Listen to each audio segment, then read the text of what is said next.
Good morning, good morning, good morning. This is Michael P. on the Juice. I'm your host this week. And let's say hi to my co-host, Matt Naslanic. Good morning. Well, technically, it's good afternoon. Good Ah, afternoon, folks. How you doing, Michael? I'm okay. I'm dressed in honor of the fallen Martians, okay? So to all the fallen Martians, here's a sip. I just on our this our penultimate episode. I just want to point out that Michael has worn a different Expanse themed outfit every single time, and it is appreciated. Oh, and I'm not done yet, folks. I am far from done. We've got more episodes. We still are hoping to have a special guest after the end of the series. So more on that in the future. But let's get started. Okay. First, let me do a quick intro to say hi. All the fans out there, and remember, spoilers, spoilers, spoilers. We're talking about episode 605. It's called "Why We Fight." If you It haven't was watched written it by yet, Daniel pause right Abraham. now. I'm sorry. If you haven't watched the episode yet, pause right now. Go watch it, and then come back and watch Oh the yeah, episode. yeah. Oh my God, yes. Please. Although you could watch, but we don't want to spoil it for you. Okay. Right. But anyway, so it was the title of the episode is 605. The title is Why We Fight. It was written by Daniel Abraham and Ty Frank and directed by Anya Adams. Anya directed the previous episode too. Now, and don't forget, there's bonus content that's only available on the app and off of your computer if you do Prime Video on your computer. For some odd reason, it's not on the streaming part. And the bonus content is called Remember the Can't. It was written by Juliana Damewood and Glendon Richards and directed by Lewin Webb. It's an interesting, it's a prehistory of how Holden got on the Canterbury. And so Hmm. it's good to take a look at it. Okay. So let's get into it. Matt, penultimate episode. Your thoughts? Yes. They packed a lot into this episode, um, and they left a lot out. So I feel like there's just a whole bunch here that they couldn't include without making this a 3 hour episode. Now, I would have been okay with a 3 hour episode. Don't get me wrong, but yeah, there was a lot in this one. A lot of things happened. A lot of people met. A lot of people died, and yeah. So I thought this was a really fun episode. Your thoughts? Well, I agree. I think the problem I have with this episode, I've watched it twice, and I always recommend everybody watch these episodes at least twice. There's so much going on. And as an example, in one of the previous episodes, there was a side comment when they were mourning the loss of Zan. Somebody made a comment about how the bus driver was probably going to be killed for running over the Hmm. little boy. And that goes back to how Duarte runs Laconia Yeah, and he was the executed. culpability and responsibility. And that looks towards the future, especially the last three novels. If you've read the last three novels, you realize, oh my God, that is so much foreshadowing there. It tells us so much about him. And so again, my whole point in making that like little side comment was that there's so much to see, and especially in this episode 605, there's just so much going on. We have one of the most brilliant performances ever by Cara G. Hmm. Um, and everybody's noted it, that I mean her emotional range is just incredible. I've met her, and I don't want to go on too long about this, but I've met her in person, and she is the funniest. She's a fun person. She's always laughing. She's just full of energy. She's just full of life and energy, right? And when you see the difference between her in real life and her character, you realize what a brilliant actor she is. You really do. And she really makes you love Drummer too.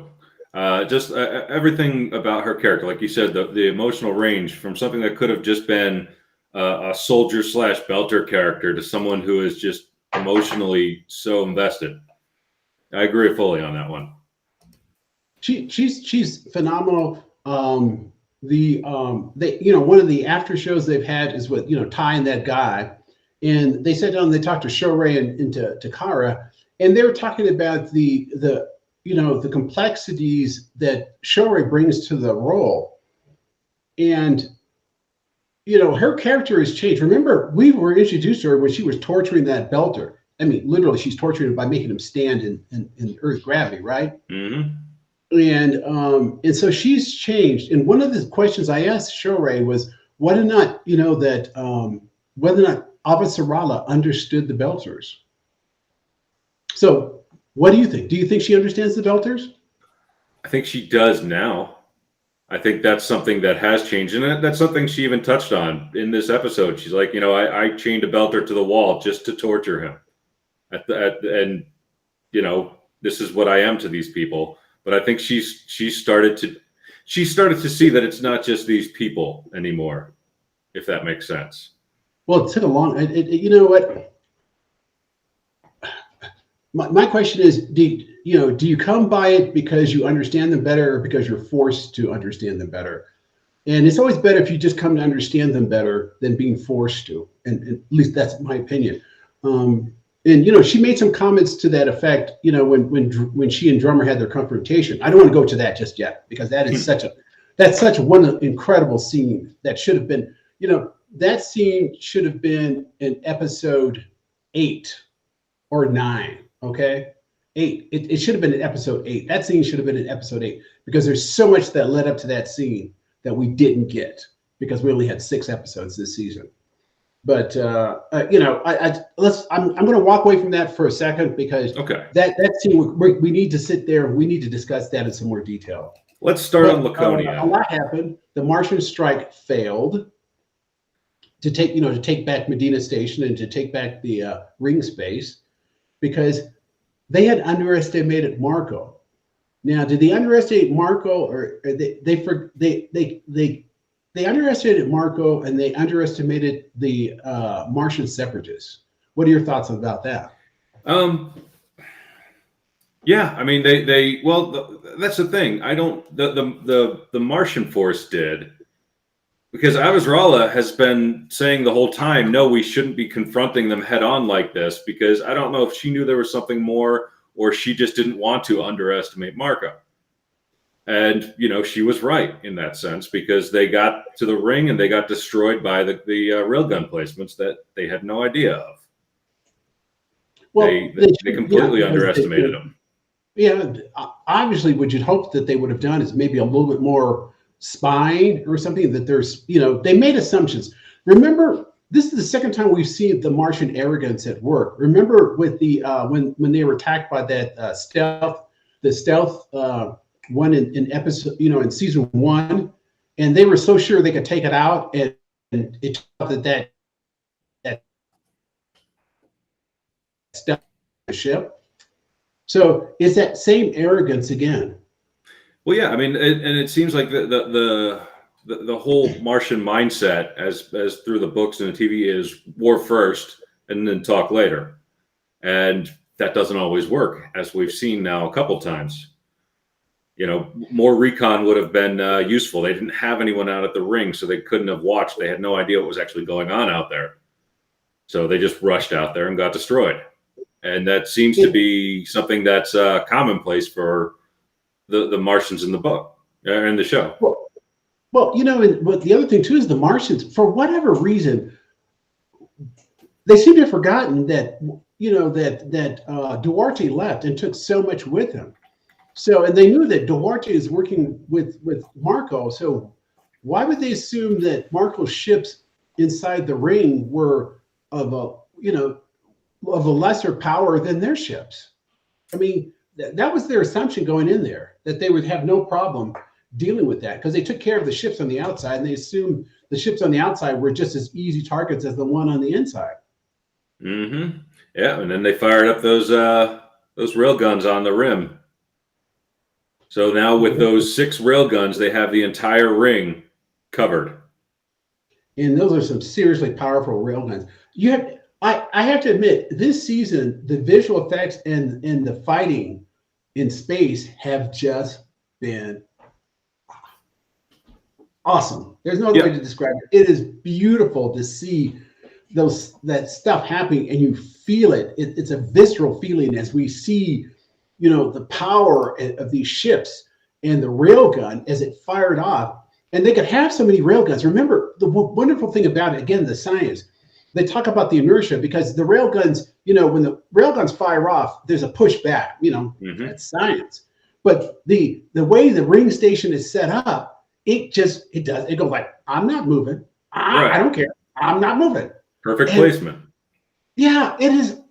That is so awesome when they have that kind of thing there and they actually, notate it. And let's not forget, we had a surprise visit, a cameo for one of our favorite people. Oh, who is that? Elvie. Elvie?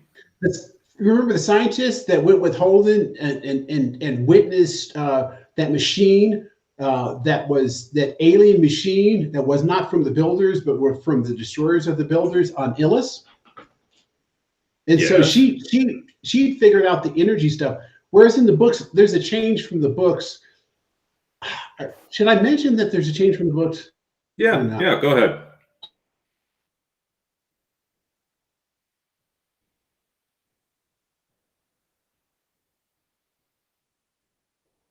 Michael, are you there? Okay, I think we may have lost Michael.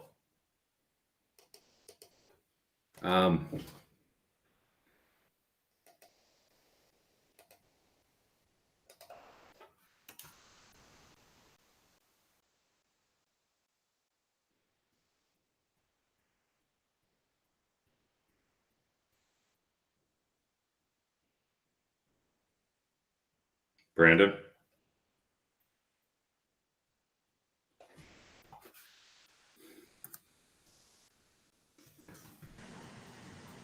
Hey, so it looks like we lost Mike just for a second, so we'll get him on in a moment. Matt, go ahead, and we'll get him back. You want me to just keep going? Yep, let's go for it.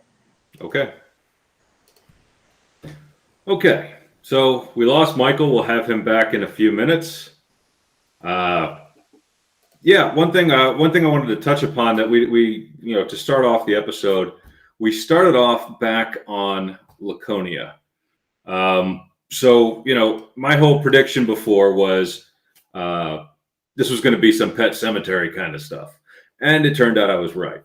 So Kara takes her older brother who died, takes him out to the strange dogs. These things, she sleeps out there, begs for help. The next day she hears her parents. They're searching for her, of course. They can't find her. She's out there in the woods, and then she sees the dogs. And in a circle of these dogs, you have her brother. So her brother's back to life. But he's back with kind of like Riddick eyes, almost. And it's kind of funky looking. He doesn't see things right. Things don't look right with him. He was put back together by these alien dogs, but something ain't quite right. I feel like there was a moment there from, again, Pet Cemetery. What's dead should probably stay dead. But we'll see what happens with that. So he is back, and we're moving on in Laconia. Okay. So back to the current. The Martian strike force was completely wiped out by the railguns. Again, and as Michael said, this just shows a lot of the arrogance rushing into attack. So can I throw in something here real quick? Hey, Michael's back. Yeah, I'm back. You were talking about the strange dogs. Okay, let's not leave them here for a second. Okay. I can't remember. Matt, have you read all the books at this point? So I went back this last week and read the novella Strange Dogs just to make sure. I still have the last 3 books to go. I'm through book 6 and the novellas. Okay. Can I tell you something? This is super, super, super, super, super important. Okay, you need to remember all of this. I cannot tell you why, but as soon as you start reading the last 3 books, it will become very obvious to you what's going to happen, because you guessed this very good about strange dogs. Okay, so I will just all I'll say is this: I don't think you'll have a problem figuring out what's going to happen after you start reading the last 3 books. Okay. So I just want to move off from there. I don't because I don't want to talk about it anymore because I don't want to give away too much more. But I think you will definitely, since you were able to guess this so well, I think you will, as you read the last 3 books, I think you will be pleasantly surprised. And just to correct myself, the Pet Cemetery quote was, "Sometimes dead is better." So yeah, never mind. Go ahead. No. Just wait and see. Just wait and see. All right. But anyway, you were talking about the Martians. Yeah, like you were saying, they jumped the gun, they rushed into it, and they lost what, 6 ships, 6 warships. Yep. And that's something we've seen from the Martian forces before. They just like to rush in, and they underestimated Marco. They underestimated the Alliance, and it cost them. And it's they underestimate Marco, but what I find interesting is they seem to have forgotten all about Duarte. Mm-hmm. I don't understand why they keep making the assumption they're dealing with these ragtag belters, and another Martian strike force, basically. Yeah, and we're thinking, honestly, Marco's a piece of whatever, smelly stuff, poop, but he's not a stupid person. Right. He's a lot of things, but I don't think Marco is stupid. Do you? I don't think he's a stupid person. No. And they keep treating him like he's a stupid person. Hey, real quick, I just wanted to touch on something. Mm-hmm. So they on Laconia, they've spoken about how they can't go back and no supplies are coming through, and there's basically no contact at this point with anything on the other side of the rings, right? That's what. All right. That's what they're saying, but now, is that because of Marco or because of what's going on with the war? I hesitate to tell you something. It's a really good question. It really is a good question. I have to be careful how I answer it because remember, I've seen the final episode. So let me say this. Remember that question. I think it's going to get answered for you in the final episode as to what's actually happening there. I don't want to tell you because there's so much happens in that final episode. So many questions are answered, and the framework is laid out, and I'm going to say this publicly. The framework is laid out for what comes next. Gotcha. And we can only hope to God and the Expanse gods that they do something with it because they've set the framework for the final 3 novels. In the final season, in the final episode, the setup is so absolutely perfect. That's all I can say. Okay. But your question gets answered. It's a very good question, and they answer that question. Okay. Okay, cool. All right. So back to where we are with the war. Drummer shows up, 2 series, with a whole bunch of supplies she stole from Marco. And that Marco stole them from the Belters. Okay. Well, yes. She brought it back to the Belters. But that's important to remember, though. Because he stole that stuff from the Belters. It belonged to all the Belters. And he's hoarding that stuff. But of course, Marco sees this as being stolen from him. Yeah. But the between this, and this looks at how Marco thinks about everything that's out there. But it goes back to one of the key things that happened in this episode was Tadeo was put in prison because he tried to contact his brother on Ceres. Remember? And so that's a key. That's it. It goes back to the other thing was, the Belters set all those explosives, and Tadeo said that he was told that no Belters would get killed. Well, he wound up killing his own brother. Mm-hmm. And so it goes back to how Marco thinks. Marco doesn't care that he killed all of it. He killed his own people. He doesn't care. Marco doesn't care at all. He left it. Yeah. And okay. Hey, can we pause here for a quick second to fix our video? Oh, what's wrong with it? It's not showing. Brandon's going to redo this. Brandon,